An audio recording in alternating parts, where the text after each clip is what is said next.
في خطف حتى أفضلية أفضل ثالث في المجموعة. محاولة السلام، مرور تقدم لكن إلى خارج أرض الملعب. النسخة الماضية من بطولة كأس العرب للصالات التي أقيمت عربية في غازة، ولها كما ذكرت تجارب وخبرة دولية مع المنتخب الملعب. هذه التجربة القوية جدا أمام منتخب قوي، المنتخب المغربي. كرة في اليسار، محاولة، يبحث عن زميل، تقدم، مرور، الكرة ما زالت، اللمسة، التسديدة ما زالت عند عثمان إلى إدريس رايس إلى عثمان، لكن الكرة تقطع، التسديدة وصلت عند الحارس عبد الكريم في الكرة الماضية. لا شك أهلا وسهلا ومرحبا بكل العرب في مملكة الخير. اتحاد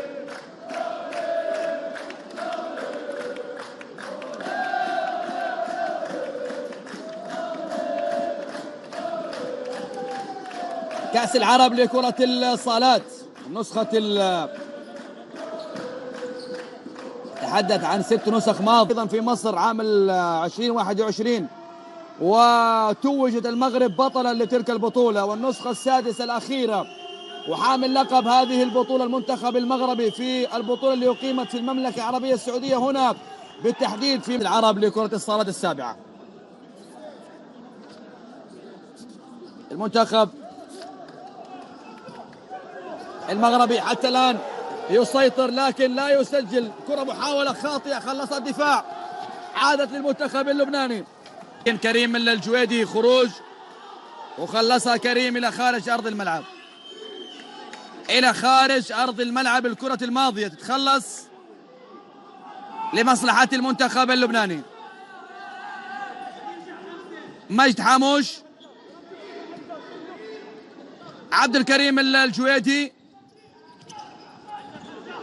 وشاهد عبد الكريم الجويدي بدأ يخرج من مرماه ليساعد المنتخب اللبناني في الخروج بالكرة في ظل الضغط الكبير اللي يواجهه المنتخب اللبناني من جانب المنتخب المغربي. كرة في اليسار، محاولة للمنتخب المغربي، الكرة ما زالت في اليمين، عرضية، تسديدة لكن إلى خارج أرض الملعب من سفيان بريط في الكرة الماضية. سفيان بريط تستدم بالمدافع جوني إلى ركنية، تلعب، تسديدة، محاولة للمنتخب أمام منتخب يملك أسماء. منتخب المغرب 13 سنة يقود المنتخب المغربي، وتوج معهم بكأس أفريقيا ومشاركة في كأس العالم الأخيرة. بمنتخب لبنان شارك مع المنتخب اللبناني في بطولة كأس آسيا. الأسماء الحاضرة مع منتخب المغرب أسماء تتواجد محترفة خارج المغرب. أيضا المنتخب اللبناني لديه أسماء تتواجد أيضا خارج لبنان.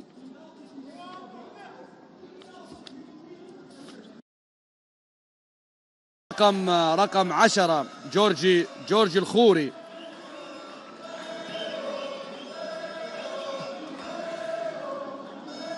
المنتخب المغربي والتفاعل من جانب لبنان وخارج المغرب، اسماء جيدة ولها حضور قوي سواء في اسبانيا مع المنتخب المغربي، انس العيان وحمزة ميمون وخالد بوزيد، الثلاثي اللي يتواجد ويلعب في اسبانيا هناك، بينما في فنلندا سفيان بربيط.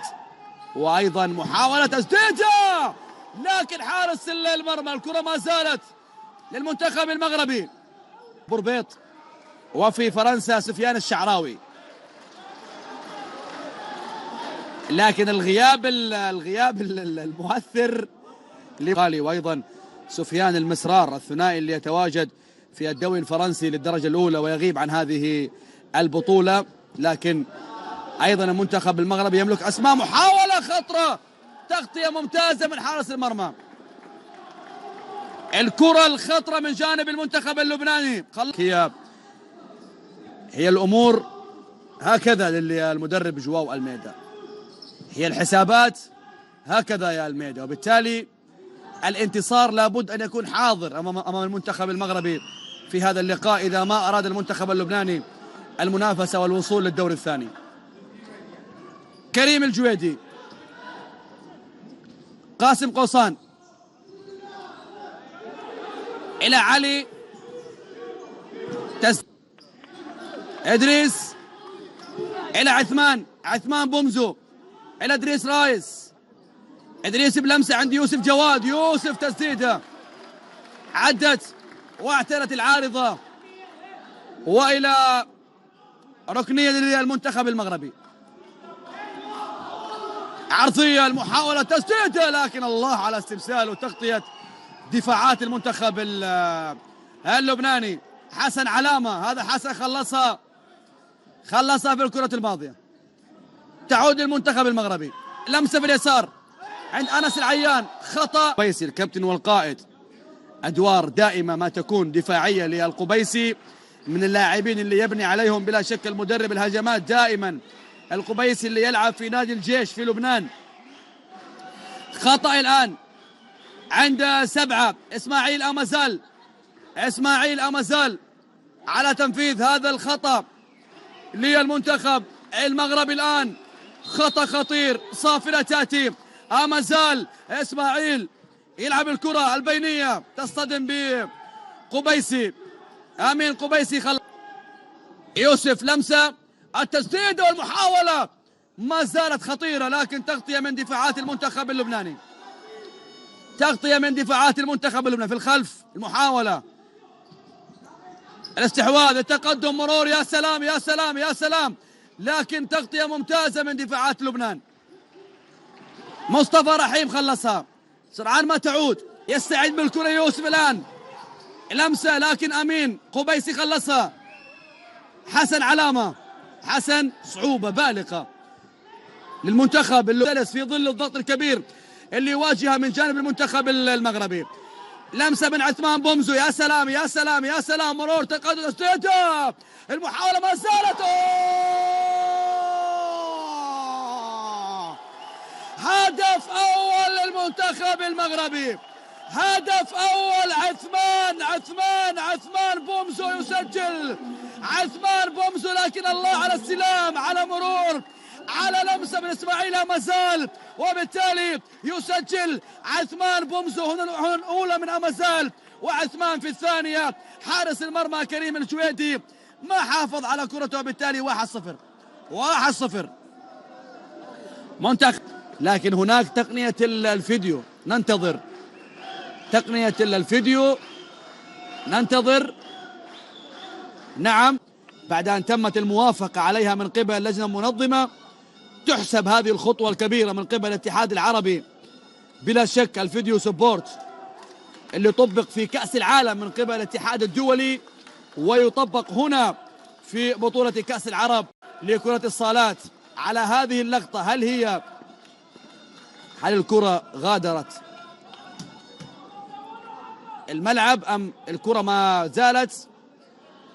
من خلال هذه اللقطة تم احتساب الهدف، والحكم ما زال يتابع اللقطة كما ذكرت. أيام البطولة، وفي رابع رمية جانبية من أمام هذا إدريس رايس في الكرة الماضية.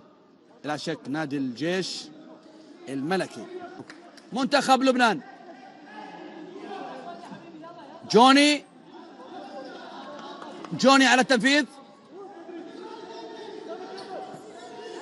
في الخلف اللمسة عند مصطفى رحيم، جويدي كريم، تسديدة لكن وصلت سهلة عند الحارس عبد الكريم أنبية. صافرة ونهاية أحداث شوط من محمد أمين قبيسي في الكرة الماضية. إدريس رايس، مرتدة، خطرة.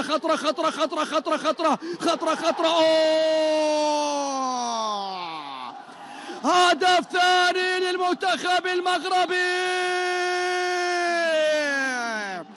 خالد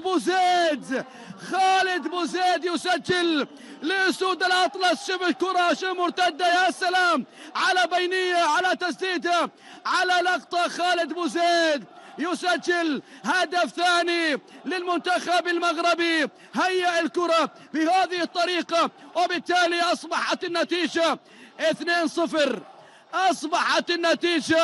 2-0. الفرحة من الصغار من الكبار، وبالتالي المنتخب المغربي التغطية من دفاعات المنتخب المغربي. أصبحت بلا شك الأمور صعبة على منتخب لبنان في ظل هذا التقدم والسيطرة من جانب منتخب المغرب. أنس العيان، أنس لمسة خاطئة تعود للمنتخب اللبناني. أكومي إلى خارج أرض الملعب.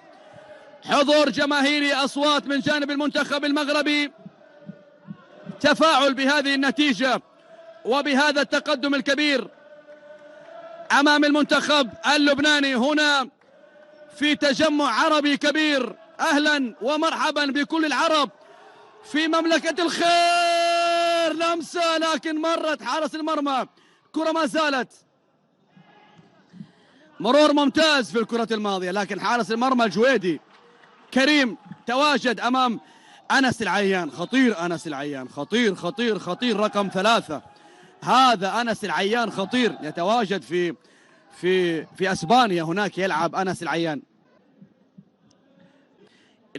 لا المنتخب المغربي منتخب قوي، منتخب يملك أسماء ممتازة جدا، حضور وأداء وعمل تكتيكي كبير جدا أمام المنتخب اللبناني. شوف الكرة، هذا الخطأ، تدخل واضح والمسك واضح أيضا في هذه اللقطة من جانب 15 سيرج قوميجيان لاعب المنتخب اللبناني. وخط إن شاء الله تبارك الله، صغار الكبار الكل يحضر والكل يستمتع بهذه الأجواء بلا شك. هنا مرحبا بالجميع بلا شك في مملأ جميلة ورائعة. أوه الله الله الله الله الله الله الله. يا سلام على هدف وعلى لقطة وعلى كرة جميلة. إدريس رايس يوه على كرة بين الأقدام من يوسف جواد. هوب يا إدريس رايس في الشباك. هدف ثالث للمنتخب المغربي بالثلاثة.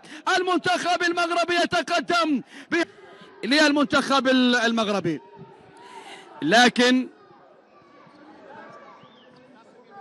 ركز يا مخرجنا على الهدف الثالث. الهدف الثالث يا مخرجنا، البينية الجميلة من يوسف جواد بهدف. منتخب المغرب 3، منتخب لبنان لا شيء.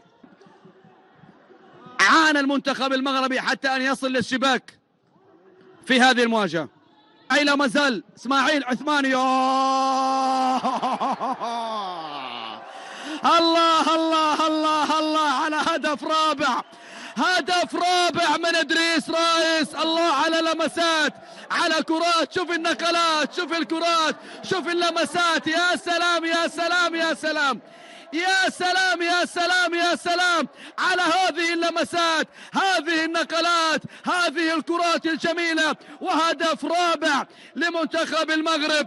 إدريس رايس يسجل هدف رابع، والفرحة الكبيرة من الشوط الثاني. منتخب لبنان بحث عن الهجوم وترك المساحات في الخلف، فكر في الهجوم وترك المساحات في الخلف. رايس، إدريس رايس صاحب الإنهاء دائما، سجل هدفين حتى الآن، الثالث والرابع. يا أخي يا أخي يا أخي يا أخي يا أخي الله الله الله الله الله الله الله الله. يا سلام يا يوسف جواد، يوسف جواد بالرقم 4. كل الهدف يوسف جواد، كل الهدف يوسف جواد، يوسف جواد، يوسف جواد. هذا يوسف خذ يوسف يسار وراح يمين، واللمسة والتسديدة، وبالتالي هدف خامس. يا سلام يا يوسف، رايق، هادئ، فنان، مهاري. يا سلام يا يوسف، يا سلام يا سلام يا يوسف جواد، يا سلام، لمسة. وبالتالي 9 يسجل عثمان بومزو. بهذه الفرحة أصبحت النتيجة 5 أهداف مقابل لا شيء للمنتخب المغربي. معا على هذا التقدم الجميل والرائع والأداء الجميل هنا وفرحة حضور جمهور المنتخب المغربي هنا في هذه المواجهة. بلا شك محاولة انذار لكل المنتخبات المشاركة يا هشام الدكيك، 13 سنة مع منتخب المغرب بهذه العناصر وبأجيال مرت مع هذا المدرب بلا شك. شوف يوسف بناء الهجمة من عند يوسف الجواد، يا سلام إدريس إدريس عرضية محاولة لكن عند الحارس كريم الجويدي. كرة خطيرة من عثمان بومزي في الكرة الماضية. خلص بطولة كأس العرب لكرة الصالات بلا شك. الاتحاد العربي ولد ليبقى ويبقى ليستمر ويستمر ليتطور في بلدهم الثاني في هذا التجمع الكبير والأجواء الرائعة والجماهيرية الجميلة بلا شك. كرة في الخلف، بناء الهجمة لمنتخب لبنان يواجه صعوبة في ظل هذا الضغط. استخلاص الكرة، أنس العيان بالكعبة، أنس خطفها، أنس جول. أنس العيان يسجل هدف سادس لمنتخب المغرب. 6 أهداف مقابل لا شيء بكل الأشكال بكل الطرق بكل اللقطات بكل الصور بكل الأهداف. سجل منتخب المغرب 6 أهداف ثقيلة أمام المنتخب اللبناني في أحداث هذه المواجهة. 6-0. أنس العياني يسجل الهدف بالمناسبة غدا عندنا مواجهتين. المنتخب السعودي المستضيف يواجه منتخب ليبيا في الساعة 4:30، واللقاء الثاني منتخب طاجكستان يواجه منتخب الجزائر في الساعة 7 مساء. هنا الصافرة تأتي لتعلن عن نهاية أحداث هذه المواجهة بانتصار المنتخب المغربي ب6 أهداف مقابل لا شيء للمنتخب اللبناني. ألف مبروك لهذا الجمهور ولمنتخب المغرب هذا الانتصار العريض والكبير أمام المنتخب اللبناني. هارد لك لمنتخب لبنان في خسارته في هذه المواجهة. على أمل أن نلتقي بكم في لقاءات قادمة. أخيرا وليس آخرا، صلوا على خير البشر، اللهم صل وسلم وبارك على سيدنا وحبيبنا محمد عليه أفضل الصلاة وأتم التسليم. نذهب بالصوت والصورة للزميل هاني قحطاني. هاني تفضل.